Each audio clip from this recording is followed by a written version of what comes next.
সুপ্রিয় দর্শক আসসালামু আলাইকুম। আবারও হাজির হয়ে গেলাম আমি সাইমা নতুন একটি রেসিপি নিয়ে। তো আশা করি আল্লাহর রহমতে আপনারা সবাই ভালো আছেন।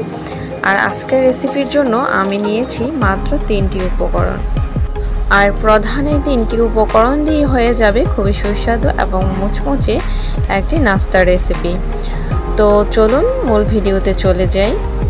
প্রথমেই আমি একটি পাত্র নিয়ে নিচ্ছি আর এর মধ্যে দিয়ে দিচ্ছি 1 প্যাকেট নুডলস। আপনারা যে কোনো ব্র্যান্ড নিতে পারেন, আমার কাছে মিস্টার নুডলস ছিল, আমি এটাই নিয়েছি।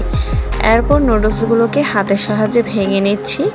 এবার দিয়ে দিচ্ছি পানিটা আপনারা প্রয়োজন বুঝে দিবেন যেন নুডলস সুন্দরভাবে সেদ্ধ হয়ে যায়। তো নুডলস সেদ্ধ করা হয়ে গেছে। এবার আমি দিয়ে দিচ্ছি মশলা। এখানে আমি নিয়েছি লাল মরিচের গুঁড়া, হলুদের গুঁড়া, নিয়েছি ধনিয়ার গুঁড়া আর লবণ স্বাদ মতো, আদা রসুনের পেস্ট 1 চা চামচ, নিয়েছি হাফ কাপ পরিমাণ পেঁয়াজ কুচি মিহি করে কাটা, আর নিয়েছি টমেটো কুচি হাফ কাপ। পেঁয়াজ আর টমেটোটা নরম হওয়ার জন্য আমি একটু হাতের সাহায্যে চটকে দিচ্ছি। এবার দিয়ে দিতে হবে নুডলসের মশলা এবং হাফ কাপ বেসন। আমার আজকের রেসিপিটি যদি আপনার কাছে ভালো লাগে তাহলে প্লিজ অবশ্যই একটি লাইক দিতে ভুলবেন না, আর চ্যানেলটিকে সাবস্ক্রাইব করে আমাকে সাপোর্ট করবেন। এবার আমি 2টি পাউরুটিকে হাতের সাহায্যে ছিঁড়ে দিয়ে দিচ্ছি এর মধ্যে। এখানে যে পাউরুটি ব্যবহার করতে হবে এমনটা নয়, আপনারা চাইলে এখানে বেসনও ব্যবহার করতে পারেন।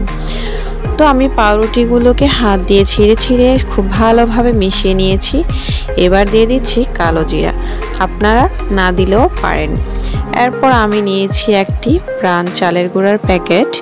আপনারা এরকম চিনি বা লবণের যে কোনো প্যাকেটের মধ্যে নুডলসের এই মিশ্রণটি রেখে তারপর আপনারা এটা তৈরি করতে পারবেন, অথবা আপনারা যদি পছন্দ করেন হাতের সাহায্যে বড়া শেপ করেও এই রেসিপিটি তৈরি করতে পারবেন।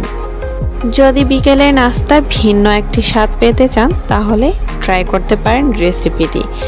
স্বাদে যে আহামরি মজা এমনটা বলবো নয়, কিন্তু আমি খাওয়ার পর মনে হয়েছে 10-এ 8 দেওয়া যায় এরকম একটি রেসিপি।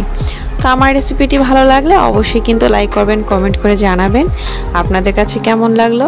আমার আজকের রেসিপিটি এ পর্যন্তই। আগামী পর্বে দেখা হবে নতুন কোনো রেসিপির সাথে। সে পর্যন্ত সবাই ভালো থাকবেন, সুস্থ থাকবেন। খোদা হাফেজ, আসসালামু আলাইকুম।